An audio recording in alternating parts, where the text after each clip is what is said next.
Hello friend, स्वागत है आपका अपना चैनल एग्जाम फाइट सेंटर में। तो आज के इस वीडियो में रेलवे ग्रुप डी के लिए बहुत ही महत्वपूर्ण जीके जीएस क्वेश्चन करेंगे, जो एग्जाम में बार बार पूछे जाने वाले क्वेश्चन हैं।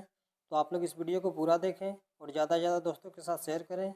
तो चलिए आज बिना समय गवाए चलते अपने क्वेश्चन की ओर और देखते हैं आज का हमारा पहला क्वेश्चन क्या है। तो आज का हमारा पहला क्वेश्चन है, कामरूप किसका प्राचीन नाम है? इसका ऑप्शन है बंगाल, बिहार, उड़ीसा, असम। तो इस क्वेश्चन का राइट आंसर हो जाएगा असम जी। इस क्वेश्चन का राइट आंसर असम। चलिए अब अगले क्वेश्चन की ओर चलते हैं। अगला क्वेश्चन है, हर्षवर्धन के राज्यकाल में एक बड़ा बौद्ध मठ कहाँ पर स्थित था? इसका ऑप्शन है पाटलिपुत्र, वैशाली, कांचीपुरम, नालंदा। तो इसका राइट आंसर हो जाएगा नालंदा जी। इसका राइट आंसर नालंदा। चलिए अब अगले क्वेश्चन की ओर चलते हैं। अगला क्वेश्चन है, हर्ष के शासनकाल में उत्तर भारत का सबसे महत्वपूर्ण शहर कौन सा था? इसका ऑप्शन है पाटलिपुत्र, उज्जैन, कन्नौज, थानेश्वर। तो इसका राइट आंसर हो जाएगा कन्नौज जी। इसका राइट आंसर कन्नौज। चलिए अब अगले क्वेश्चन की ओर चलते हैं। अगला क्वेश्चन है, किसके शासनकाल में ग्रामीण समुदाय को बहुत सारे अधिकार दिए गए हैं? इसका ऑप्शन है चोल, मुगल, ब्रिटिश, पाल। तो इसका राइट आंसर हो जाएगा चोल जी। इसका राइट आंसर चोल। चलिए अब अगले क्वेश्चन की ओर चलते हैं। अगला क्वेश्चन है, काकतीय वंशी कहाँ के शासक थे? इसका ऑप्शन है गुजरात, राजस्थान, केरल, आंध्र प्रदेश। तो इस क्वेश्चन का राइट आंसर हो जाएगा आंध्र प्रदेश। इसका राइट आंसर आंध्र प्रदेश। चलिए अब अगले क्वेश्चन की ओर चलते हैं।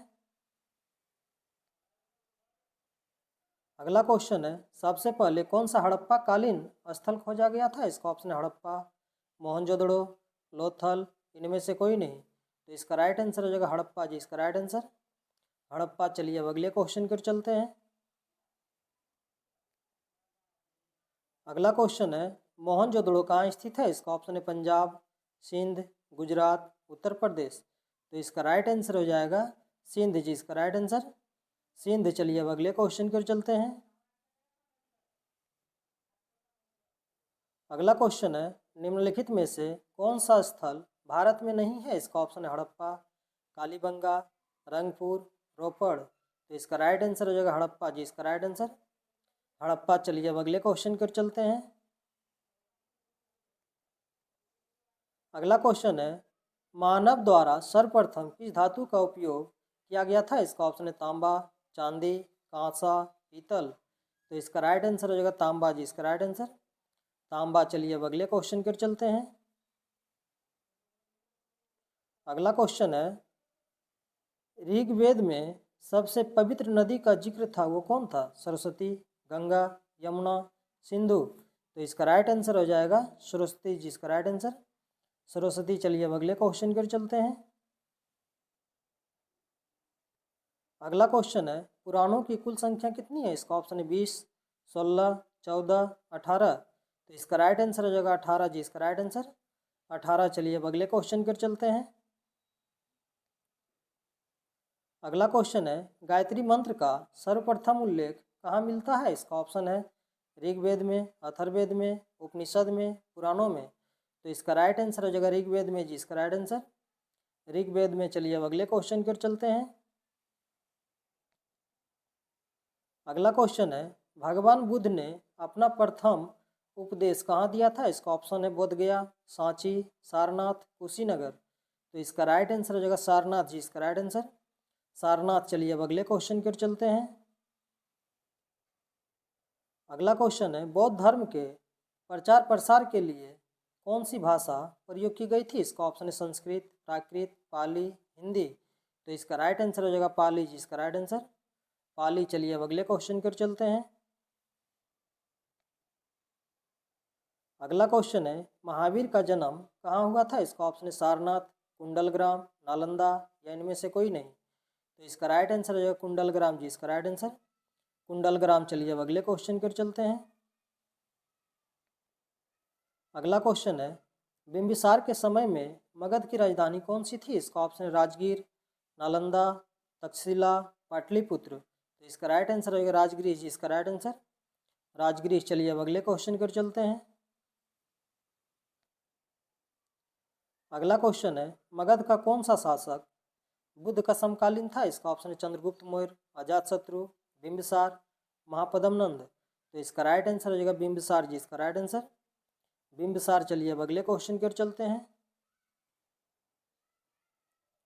अगला क्वेश्चन है पटना शहर का पुराना नाम क्या था? इसका ऑप्शन है पाटलिपुत्र, कन्नौज, कौशाम्बी, कपिलवस्तु। तो इसका राइट आंसर हो जाएगा पाटलिपुत्र जी, इसका राइट आंसर पाटलिपुत्र। चलिए अब अगले क्वेश्चन की ओर चलते हैं। अगला क्वेश्चन है भारत का प्रथम साम्राज्य निर्माता कौन सा वंश था? इसका ऑप्शन नंद वंश, गुप्त वंश, मौर्य वंश या इनमें से कोई नहीं। तो इसका राइट आंसर हो जाएगा मौर्य वंश जी, इसका राइट आंसर मौर्य वंश। चलिए अब अगले क्वेश्चन की ओर चलते हैं।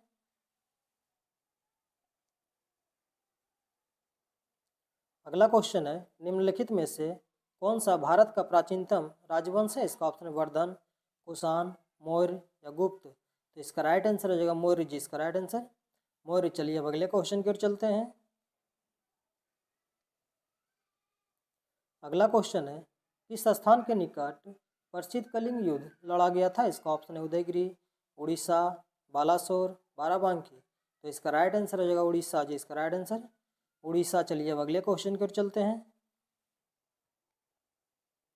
अगला क्वेश्चन है निम्नलिखित में से अशोक का उत्तराधिकारी कौन था? इसका ऑप्शन है कुणाल, बिंदुसार, राहुल या इनमें से कोई नहीं। तो इसका राइट आंसर हो जाएगा कुणाल जी, इसका राइट आंसर कुणाल। चलिए अब अगले क्वेश्चन की ओर चलते हैं। अगला क्वेश्चन है कुषाण काल में सबसे अधिक विकसित किस क्षेत्र में हुआ था? इसका ऑप्शन है धर्म, कला, साहित्य, वास्तुकला। तो इसका राइट आंसर हो जाएगा कला जी, इसका राइट आंसर कला। चलिए अब अगले क्वेश्चन की ओर चलते हैं। अगला क्वेश्चन है मंदिरों की उत्तरी शैली किस रूप में जानी जाती है? इसका ऑप्शन है द्रविड़, नागर, वेसर या इनमें से कोई नहीं। तो इसका राइट आंसर हो जाएगा नागर जी, इसका राइट आंसर नागर। चलिए अब अगले क्वेश्चन की ओर चलते हैं। अगला क्वेश्चन है चोल शासकों की भाषा क्या थी? इसका ऑप्शन है संस्कृत, कन्नड़, तमिल, तेलुगु। तो इसका राइट आंसर हो जाएगा तमिल जी, इसका राइट आंसर तमिल। तो चलिए आज का क्वेश्चन ही समाप्त हुआ। इसी तरह हमारे वीडियो के साथ बने रहें और जीके जीएस का प्रैक्टिस करते रहें।